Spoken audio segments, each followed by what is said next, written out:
All right, so I'll tell you about how we get started.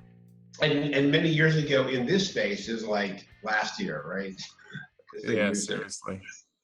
All right, so in 2016, I discovered that my son bought a couple dollars worth of Bitcoin. And when he sold them, he paid for a motorcycle, a car, his living expenses, and his college tuition, right? So it kind of got my attention. At the time, I was doing something called CMMI. I was evaluating companies around the world to see if they had the capability to win large government IT contracts. And I'd been doing it for a number of years, and I was just kind of, I was just looking for something different, right? So when I found out about that, I thought, this is kind of cool. I didn't know any of the people. I didn't know any of the industry. I didn't know the technology. I had no relationships. Most of the work was being done by like IBM and Silicon Valley and Wall Street, right? My background was government, so I thought, well, I'll just have a meetup, right? So we had our first meetup in August of 2016. We had two people show up, and yeah, it was, and I promoted like crazy, right? It was, and I had rented this big, beautiful place at the Tower Club, paid $500 for the room, and 20 minutes after the event, our second guest arrived, right? So that was somewhat demoralizing. Then shortly after that, we started meeting in libraries, right? We get free space. By January of 2017, we had about 40 or 50 people. We did a restaurant. We launched our website at the tail end of 2017, and today we have over 15,000 people attending events in about 100 cities around the world. Wow. That's super cool. I think, oh, by the way, do you have headphones? I think we're getting like some echo. Oh, I don't. I do not. If you, yeah. Okay, well, either way, I'm just hearing myself a little bit, but it's okay. Yeah. All right, well, let's keep trying to roll through it. If it doesn't work, then we can re-record it later with headphones. All right, I can always optimize it. Okay. The interesting thing, like I run the Frederick cryptocurrency meetup up here. Yeah. And it is always hang tight. I'm gonna kill this background noise. Sorry, the air conditioner just went on. All right. Sure. Hopefully you can edit that out. Yeah. No, so I mean, how have you, since 2016 has been an interesting time, have you seen the interest start to pick back up here this year? Yeah, the interest is fickle, right? Bitcoin goes up, everybody's interested. It goes down, everybody's like, yeah, it's a fad. It's not going to last, right? The internet didn't go through this because the internet didn't have a stock price associated with it, or what people would relate to a stock price. So, yeah, but the folks that are real, I mean, they stay consistent, and most of our we tend to look at more global trends, right, than the day-to-day price of the coin going up or down. Well, yeah, but I mean, that's like, it's still something that's still a big discussion in the space. How much of the blockchain trend is still tied to that Bitcoin price? Whenever you look at it, because it's, with our meetup, like whenever the bear market hit, like first it was like a therapy session for a few meetings, and then after you sort of get through the whole therapy sessions, then people just sort of stopped coming for a while. And then like once the price started rising again, people are coming back in. They're like, how do I, like which coin is the best one to buy? Do you guys see that at all there, or a little bit? No, because we're focusing a lot more on corporate, government contractors, folks in the government. I think the thing that really is making a big impact with us is the announcement about LibraCoin, because that shook the government space, right? When you have members of Congress contacting a company and saying, look, please don't do this, right? We don't understand it. We don't have a regulatory environment. This thing could potentially rock our world, and we have no idea what's happening. That gets a lot of attention.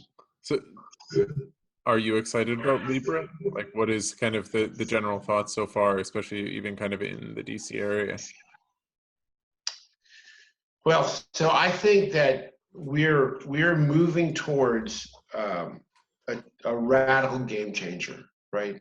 And I think that what Libra has done is it just accelerated the race. I don't know whether Libra long term will be a major player or not, but it clearly is something that has put some gasoline in the engine of global cryptocurrency adoption. Sure.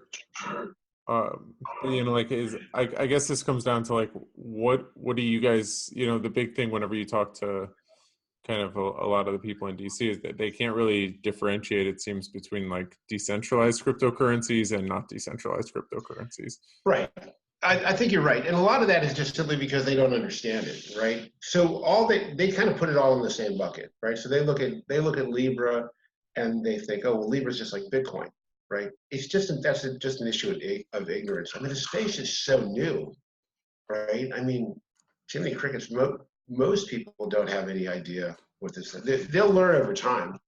I think the community, when people have options about using Libra or other coins, and other coins are decentralized, I think they're going to move towards the decentralized coins, the ones that they have more trust in.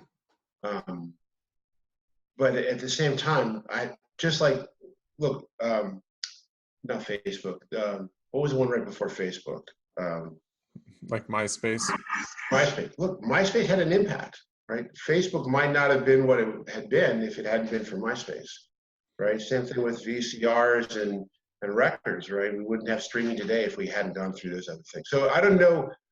I don't have confidence that Facebook, the Libra coin, will long-term be a major player, but I think it's generally put some nitroglycerin in the gasoline to shoot things forward. Sure. I think whenever I talk to people also about just kind of, we're both in the DC area, whenever even a lot of the developers in DC, it still seems like they're trying to build on Hyperledger or maybe some of these more private chains and things like that. And do you think that's what the government is going to use eventually, or do you think this is just almost ignorance as far as like the decentralized space is too far out of our comfort zone for us to really build on at the moment? Yeah, no, I think it's definitely the second thing, right? I mean, we're talking about such an incredible paradigm shift, right? So just asking government to essentially take this quantum leap, right? It's a bridge too far, right? I think that the hyperledgers and these sort of closed communities, it's a step, right? And who knows? Maybe ultimately those steps have application, right? I think it's immature to think there's going to be one solution that will fit for every single environment, right? These closed private permission blockchains.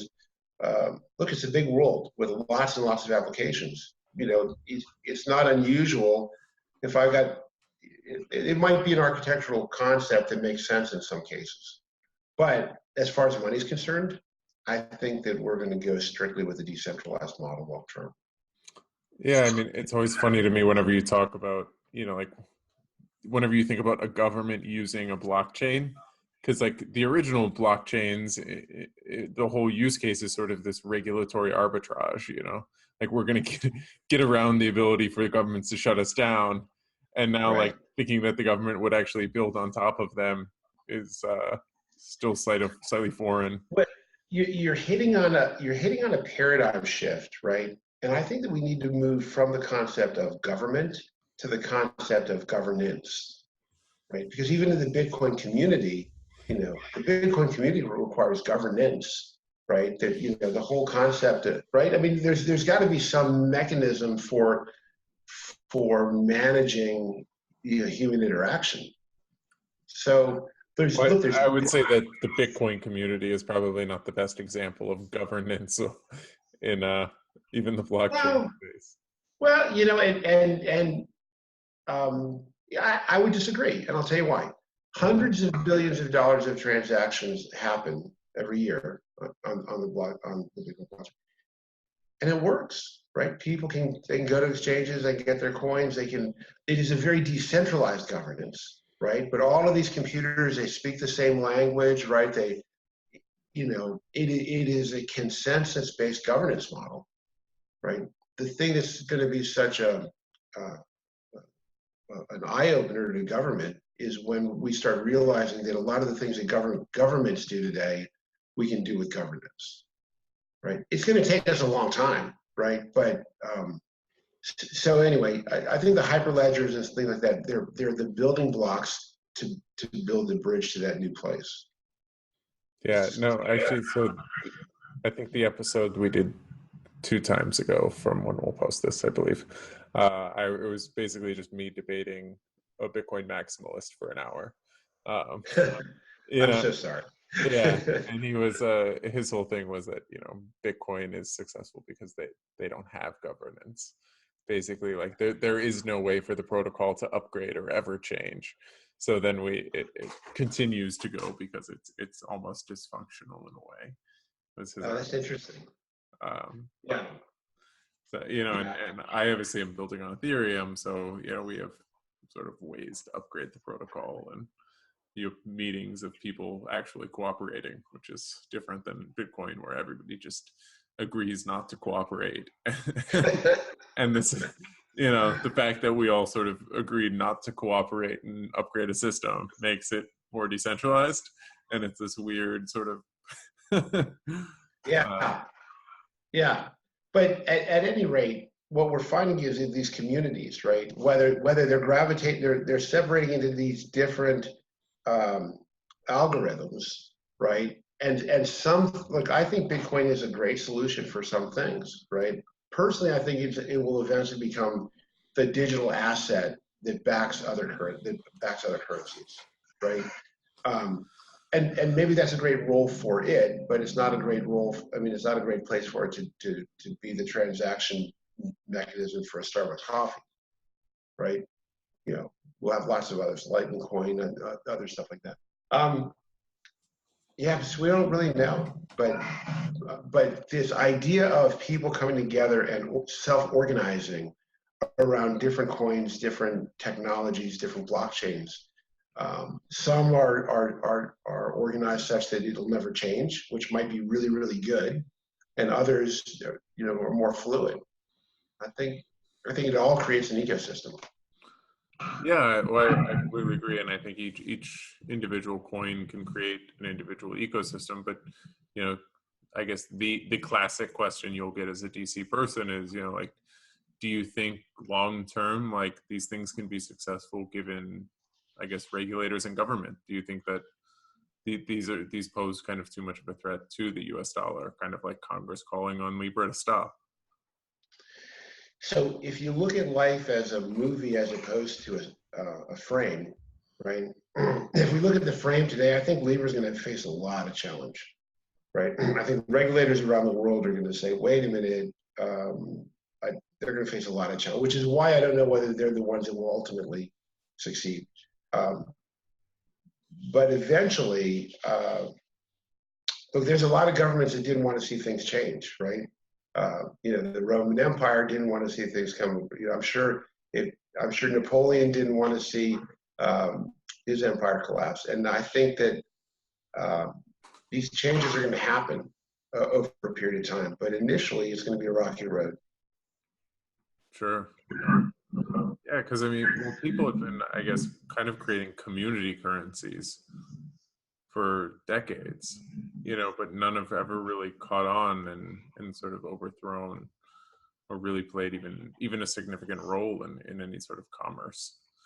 And I don't know if that's just because they didn't have kind of the digital aspect that Bitcoin does, or like, what do you think is going to be like the next step to actually take? Do you think it's going to be regulatory, or do you think we're going to have to sort of keep it underground to move kind of the decentralized space forward in the fact that, like, we're just going to have to kind of give our middle finger to the regulators and the government and do it anyway?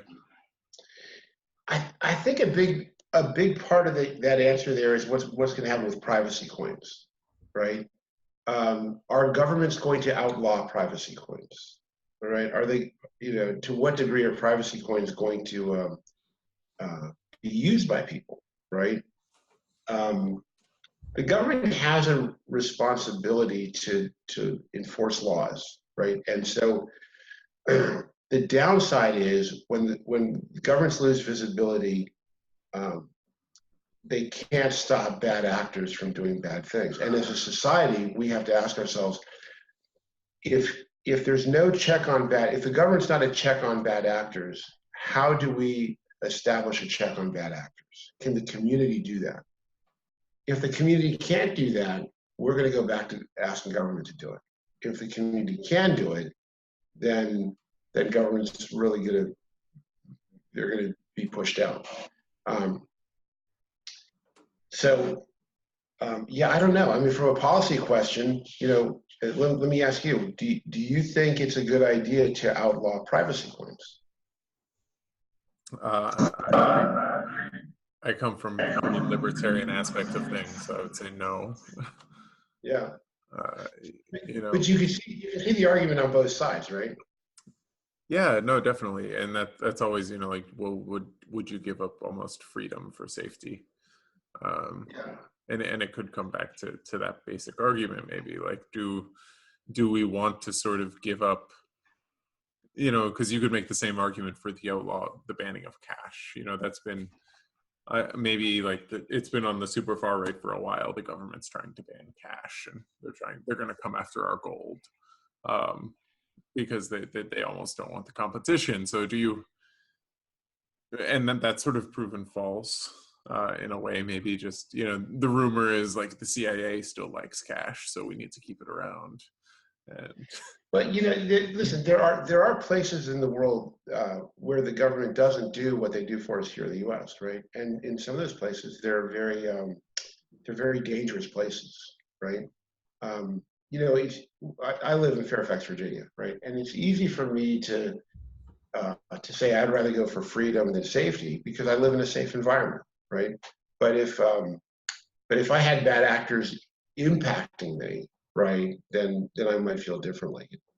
I think where the government's really going to struggle though is as people start moving to cryptocurrency, the demand for dollars will go down. Right, I ran just a little test for 3 months. I just used my Bitcoin debit card, right, at gas stations, 7-Eleven, stuff like that, right. And because the price, while it's volatile, it goes up and down, right? And this is all what I would refer to as my 7-Eleven money, right? This is not my mortgage payment or anything like that. It's just my normal kind of groceries and stuff. In 3 months, I got $10,000 in capital gains, right? And so while I know it's been up to 20,000 and down to 3, I get that. But from 2009 to 2019, it's gone basically from practically zero to what, $11,000, $12,000, $13,000, right, per coin. So over that same 10 years, the U.S. dollar's gone from $1 down to 85 cents in value, right? So every time the price of Bitcoin goes up, or cryptocurrencies in general, the number of wallet downloads increases. Right now, about 40% of college students today own cryptocurrency. Right, and so as people start using cryptocurrency more and more, as merchants start to accept them, as we get more apps on our phone, as usability increases, the demand for cryptocurrency will continue to go up. The value of the U.S. dollar will go down because if there's less demand, right, and you still have the same supply, right, economics basically says it becomes less. The government still's got to pay its bills. And it still spends more than it brings in. So now it's got to print more money. So I'm increasing the supply of the dollar, right? More people are going to cryptocurrency. The value of the dollar drops even further, making the relative value of cryptocurrency even higher, which will send more people into cryptocurrency. It's a cycle. It's a cycle. Boom. And so regardless of what regulators say or do, right, they can't stop this trend. This is going to happen one way or another. And one of the things that's important for the Government Blockchain Association to do is to help people in government understand, look, the train is coming.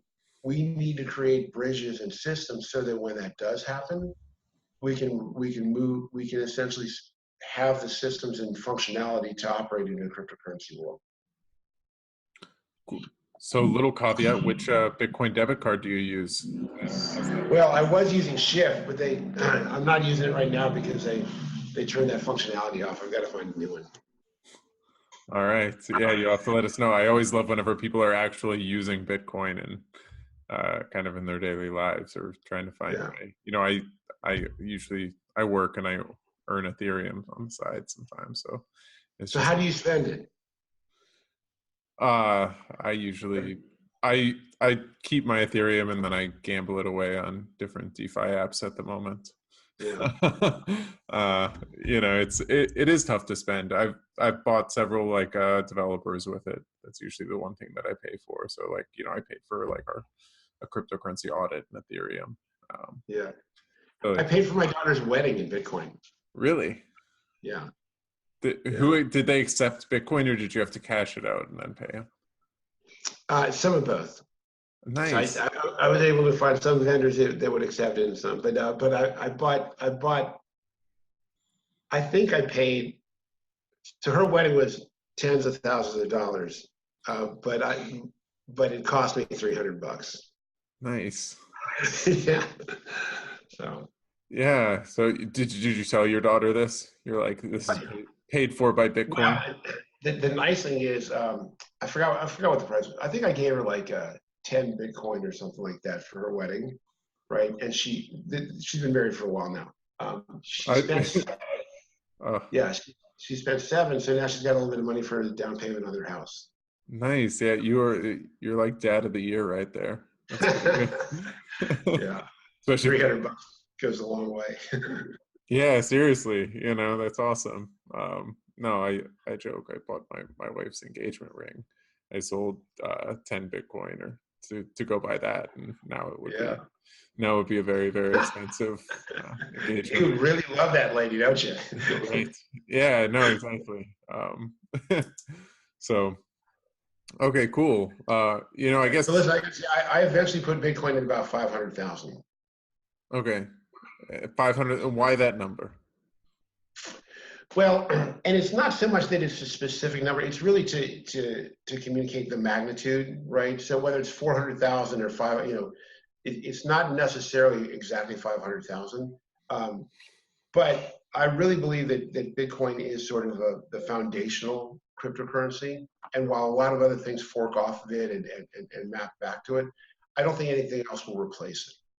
And so from that perspective, when we're talking about global adoption and global monetary systems, You I don't mean, see it as sort of like this meme coin at the moment?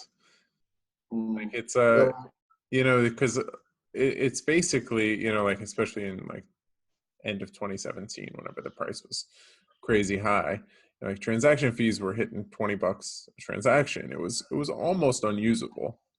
right. Well, listen, I don't think Bitcoin is going to be the cryptocurrency that everybody uses, right? I think it'll be a cornerstone cryptocurrency.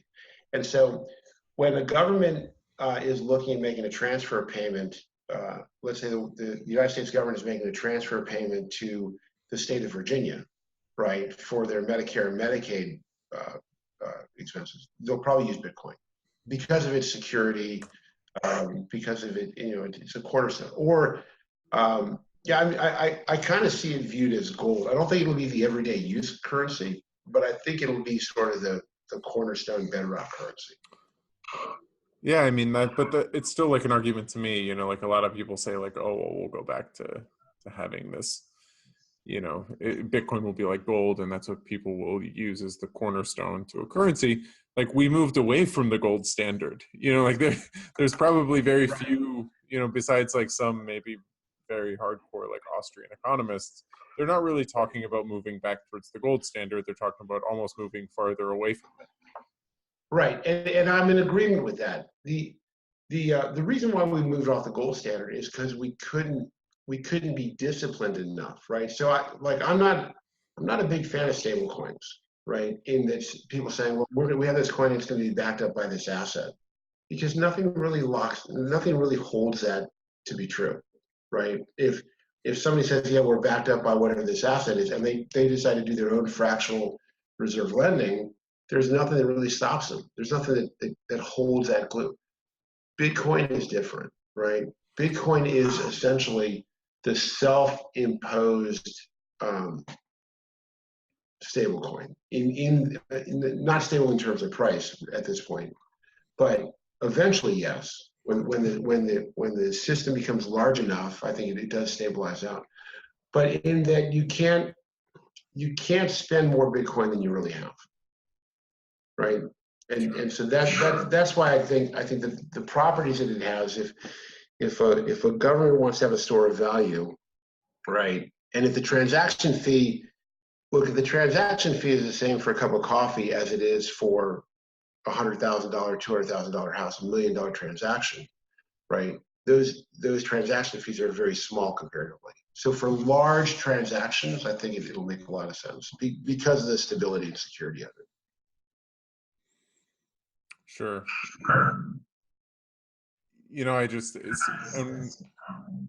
I guess, what do you think about like kind of the other cryptocurrencies? Because, like for me, whenever you look at some of the possibilities, say like with Ethereum, where you can actually build programs on top of it and you can create all of these things, almost the value proposition looks higher to me.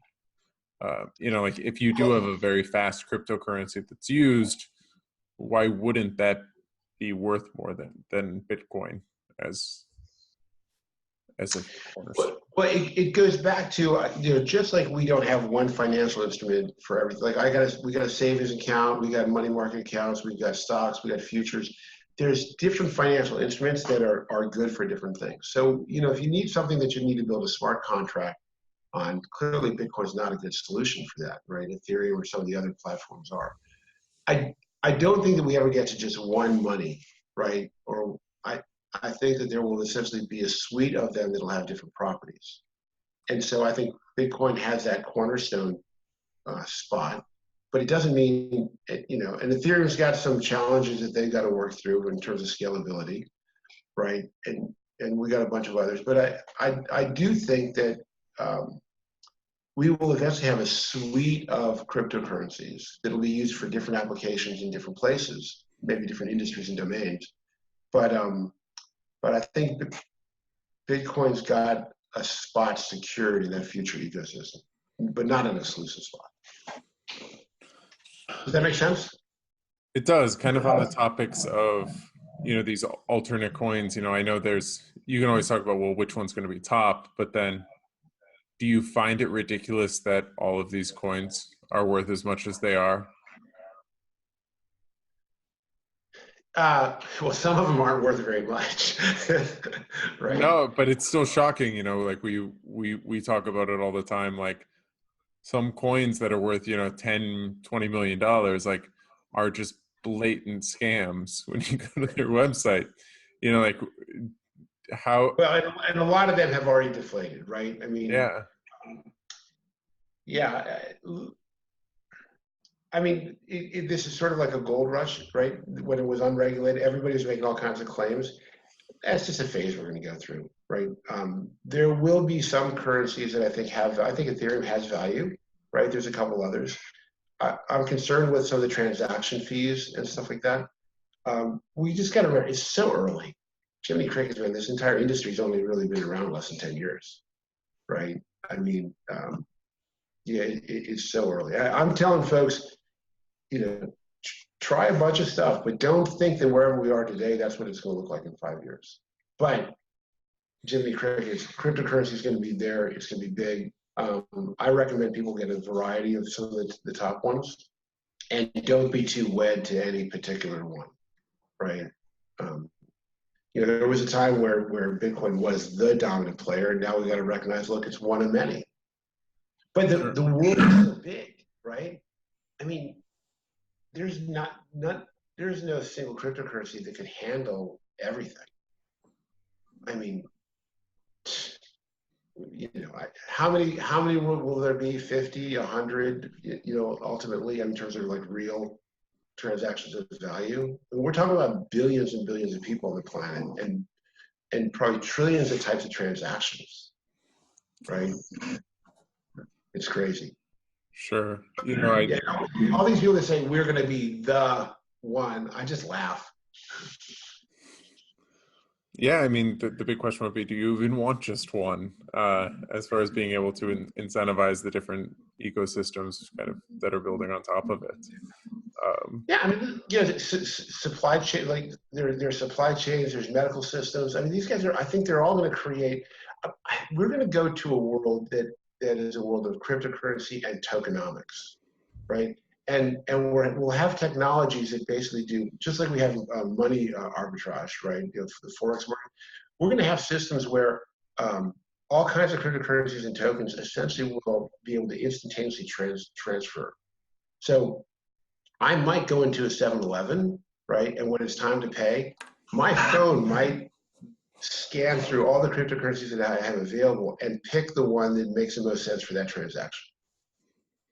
And that cryptocurrency could change on a daily basis, right? And here's what's crazy. All of our concepts of economics, right? So we talk about monetary policy, right? Supply and demand. It's all based on paradigms where we can control the supply of money. Well, what if anybody can create a monetary system at any time with a couple lines of code, right? It changes the very dynamics of how economics work, right? Yeah. Because what if there's no limitation to the supply of money?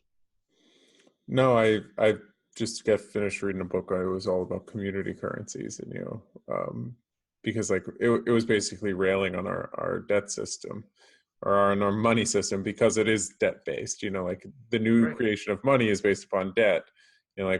Whereas in Bitcoin, the new creation of money is based upon security, and you can incentivize, like our current monetary system incentivizes debt basically because that's how new money is created, and Bitcoin incentivizes security. So you can really play around with some of those variables, and I'd be very curious to see kind of like maybe how the government could use these in the future. Iran right now has got some issues because they're trying to deal with the fact that the U.S. has levied all these sanctions against them, and so they've lost their access to capital markets around the world, right? So I read an article that they're now doing Bitcoin mining, or I don't know if it's Bitcoin. They're doing some cryptocurrency mining, and they're now looking at using cryptocurrencies to essentially skirt U.S. sanctions, right? I think that there's a pretty good shot that governments essentially will create their own currencies, and they may do fractional reserve lending in those currencies, right? I mean, it's fascinating. I mean, this thing could go in so many different directions. I do think that we may face a time where as the governments recognize that that this is a serious threat, they've got two responses, right? And it's interesting to see how they respond. The first response is we're going to be the world's leader in this space. We're going to have the most innovation, create the most jobs. We're going to become a global leader in this space until they recognize how it threatens their sovereignty, and then they want to totally shut it down. Where do you think the U.S. government is at? I think, so when you say the U.S. government, you have to realize there's no such thing as the U.S. government, right? Sure. Because you got different parties, different, you got the SEC, the IRS, Department of Treasury, even the EPA, right? I mean, there's so many different facets of this. I think that where they are still right now is an area of trying to figure it out. I mean, who was it? There was a representative, I forgot his name. He wanted to ban all cryptocurrencies, right? Now we're doing an event in September 14th and 15th. It's the future of money governance and the law. You can go to the gbaglobal.org website to get information on other events. I invited him to come speak because he's got a valid point, right? Cryptocurrencies really do threaten governments. At the same time, I don't think the idea of burying our head in the sand is the right solution, right? I think the right solution is to figure out, okay, realizing this is going to happen, what are the mechanisms we put in place to maintain an orderly society? But yeah, I mean. Sure. I mean, that's like, you have kind of the two things, you could say like, it's sort of nice whenever a congressman says like a pro Bitcoin thing, but then like, like whenever the government is saying a pro Bitcoin thing, it's almost like, are you sure you understand it? Because right. because Right. we're really trying to get rid of you guys. So, and then we've seen, like, so we were just in Germany for 7 weeks, and, like, talking to a bunch of foreign people, and to them, the US regulations are almost overburdening for cryptocurrencies. Like, most German crypto startups and most other crypto startups that are overseas, all of them have the signs on their website that say no US customers, because they don't want to deal with the US.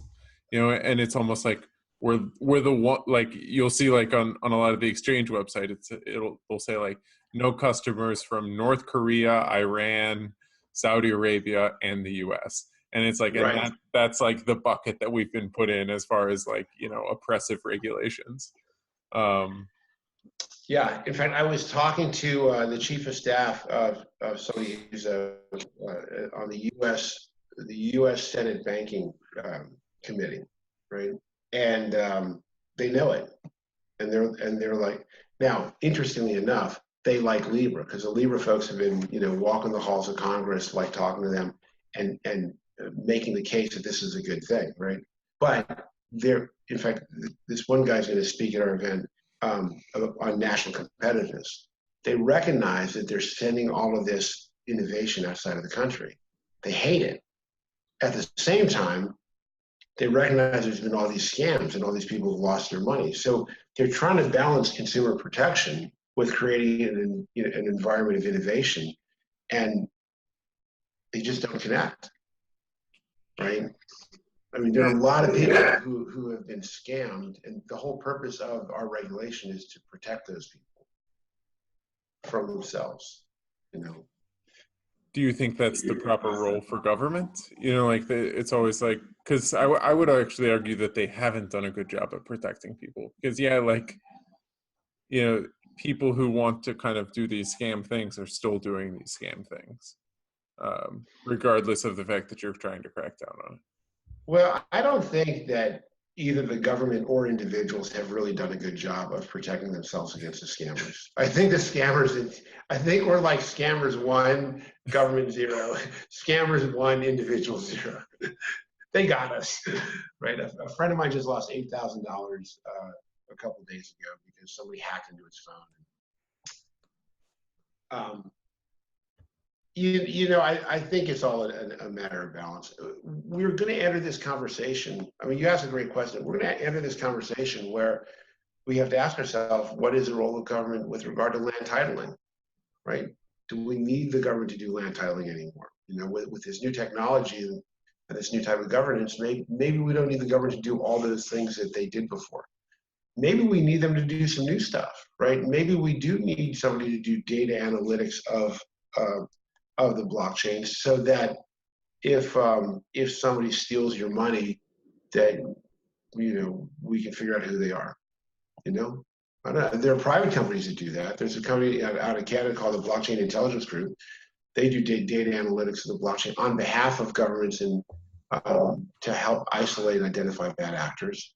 That's probably not something I could do by myself, but maybe I need.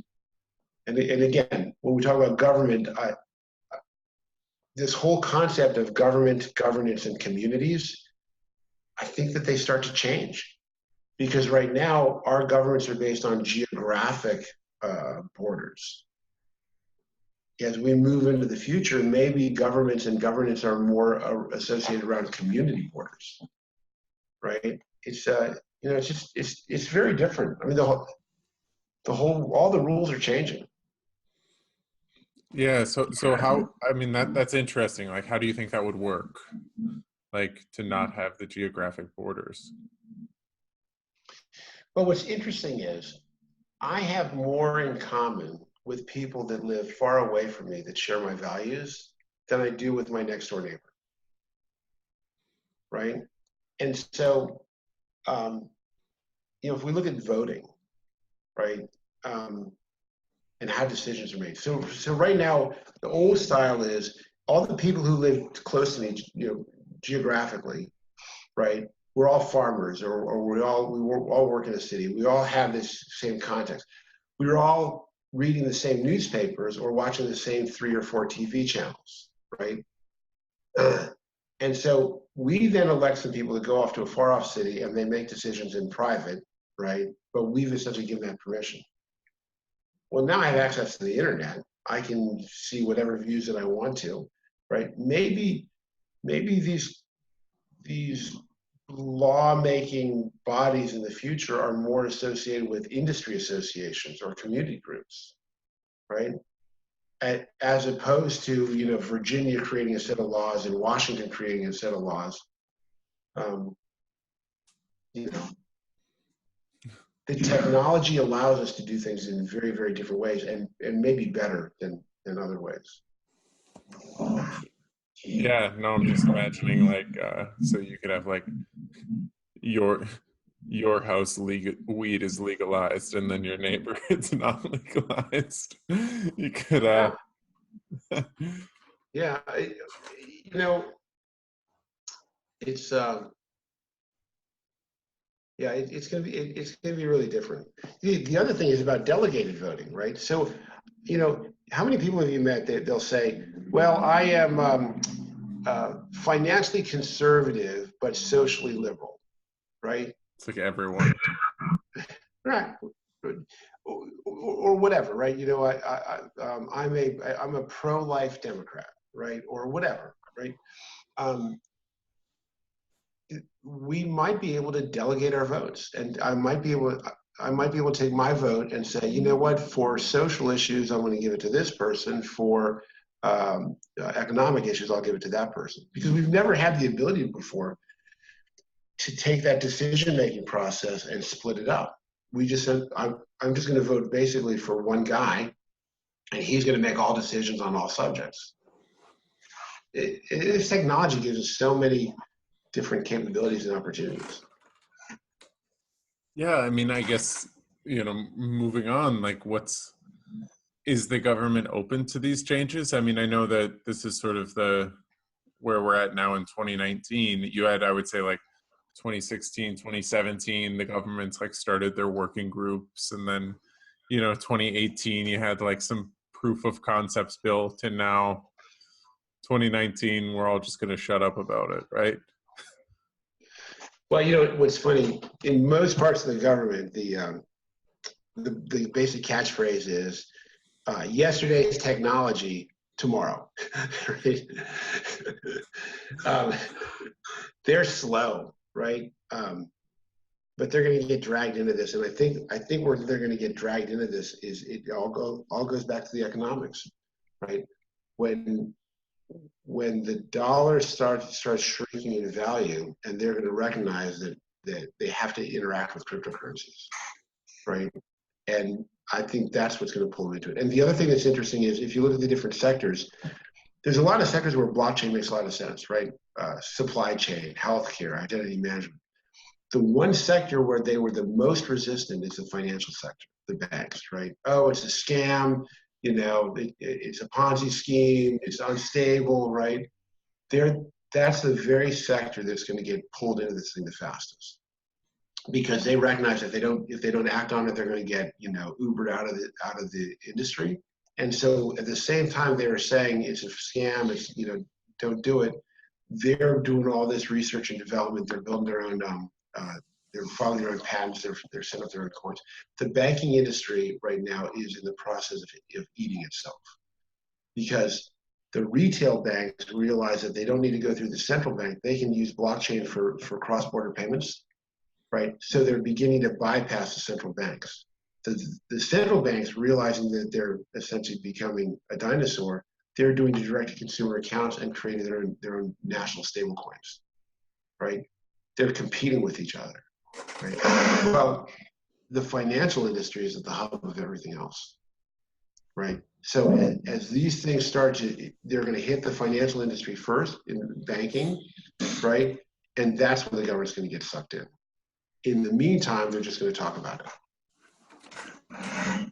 Sure. I guess that's whenever you talk about like these decentralized cryptocurrencies, to me, one of the biggest almost,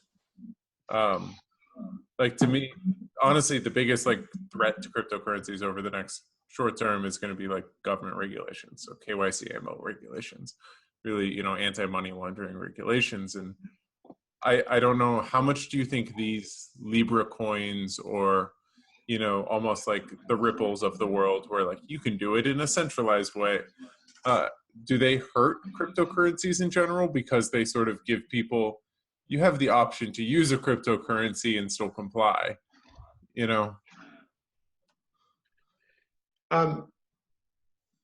Now, listen, I think they help because I think that they're what I would refer to as transitional technologies, right? Again, remember, you can't just make this quantum leap. You got to step through something else, right? And I think PayPal, right, will be a transitional technology to cryptocurrencies. So again, it's not an all or nothing, and it's not a right now or never, right? If we recognize that these are sort of stepping stones along the way, I think that they're helpful. Sure. Yeah, because I mean, I always just think of like, you know, you see that a lot in the crypto space, where people, you know, the regulators are like, well, you can comply with our regulations, like even if they are completely onerous. Look at this company, they did it. And you know, it's like the CFTC was really big on that with some derivatives like, see, this person went through the 4-year long process to get approved, like everybody can do it. And you know, it's like, why didn't you do it? And it's like, well, you know, it's a 4-year long process and it cost them millions and millions of dollars. I think the thing that's really going to drive them from that perspective is watching the huge amount of, you know, the exodus of innovation. Because you're right. I mean, a lot of this innovation that's leaving the country, and yeah, but you, again, remember, this thing is so brand new for them that they don't know how to deal with it. They don't even know how to think about it, right? And so they're still using the thought process from 20 years ago to try to deal with this. It's going to take them some time to get their heads around it. Sure.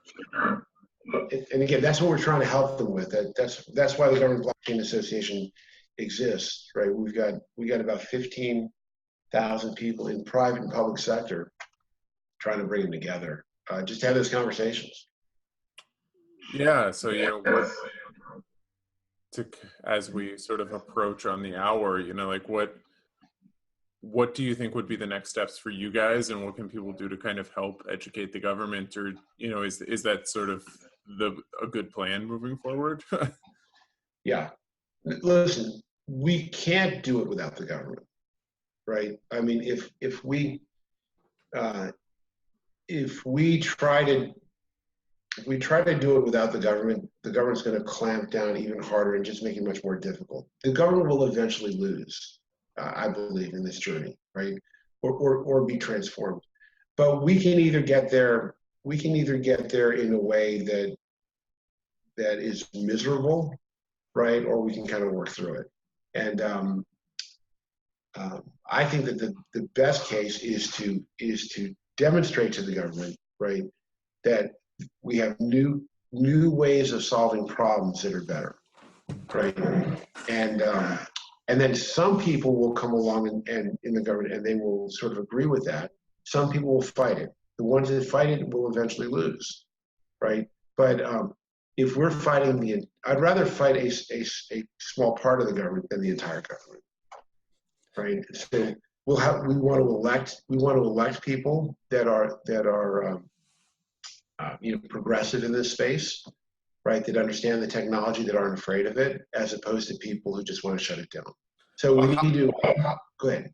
Yeah, how much of it do you think is electing people who understand the technology versus electing almost principled people who don't like want to give you kind of personal freedoms, or like, you know, agree with like ideas of competing currencies and things like that? So I'd like to find principled people that understand the technology, right?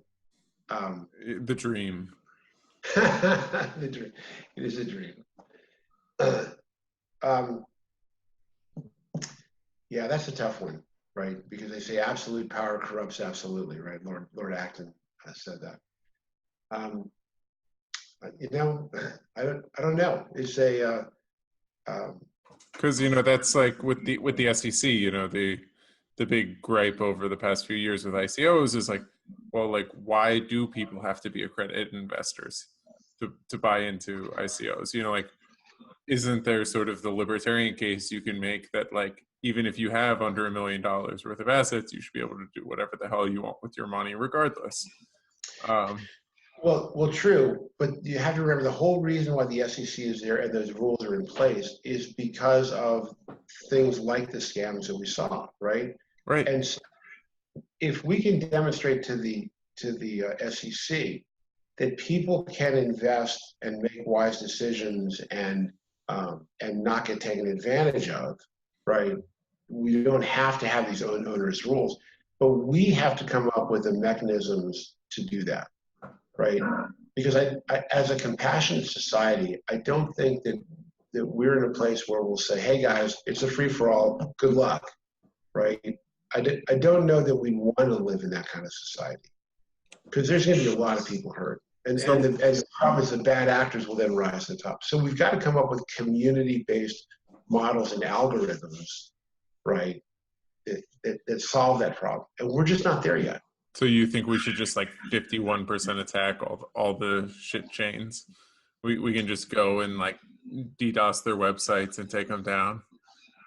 Community run military almost. Well, then the question is, how do you decide which one of them are shit changes, right, versus legitimate startups, right? With governance. This is I mean, I'm a big fan of community ratings, right? I'm a big fan of letting people prove their worth and stuff like that. Listen to what I do, not what I say. But I really think the key is right now education, right? We've got to educate folks in government and outside of government. They have no idea what's coming, right? And we got to come up with solutions because, it's really easy to say, well, let's just throw the whole thing away and let's just run it in a libertarian fashion, right? And I'm a libertarian, right? But it's irresponsible to do that unless we come up with libertarian mechanisms to solve some of the same problems. Otherwise, we just break stuff, right? and we will eventually rebuild, but like I said, that's a long, painful process. I'd rather start building solutions and then transition into those better solutions. Cool. I think that that sounds like a positive plan. Are you still trying to convince everyone you can to buy Bitcoin and use Bitcoin kind of in their daily lives? I'm trying to convince everyone to buy a suite of cryptocurrencies. Like I'm a big fan of basic attention token, right? So I use a Brave browser, and I'm just waiting for that to catch on. I think it's a great use case, right? There's a whole bunch of them that I'm big fans of. So I tell people, look, get a bunch of them and use them and figure out what's long term. Cool. So how can people, find you and anything you want to leave us with, words of wisdom? Yeah, so gbaglobal.org, right? We are free. For anybody who's a government employee, we're totally free. We got a huge amount of resources on our website. We do events, conferences. We have 50 different working groups, right? Everything from asset management to whatever, supply chain, cannabis, right? Everything. And so at the bottom of our website, there's a contact form. Anybody's got any questions, right? Any thoughts, any ideas on being, what we want to do is we help private industry and the public sector connect, communicate, and collaborate. So we help people get work coming up with blockchain solutions in government, and we help government come up with blockchain solutions to solve problems. So we're a business league. We pull people together. So yeah, just go to gbaglobal.org, fill out the contact form, and happy to help any way that we can. All right. And words of wisdom? Words of wisdom: buy low, sell high. Now, I would say my words of wisdom would be that this is a journey. This is a long-term journey, right? And so don't necessarily look at the events today, right? But look at where we're going. And when the cryptocurrency market crashed, right, I wasn't concerned at all because because the factors that drove the Bitcoin price and the other cryptocurrency price up to 20,000, right, didn't change. So even when the price dropped down to 3,000, those underlying principles didn't change. And so as long as those underlying principles were not changing, right, I knew the price was going to continue to go up, right? And so that's what I would tell people is look at the foundational factors and make your decisions based on that, not on current circumstances.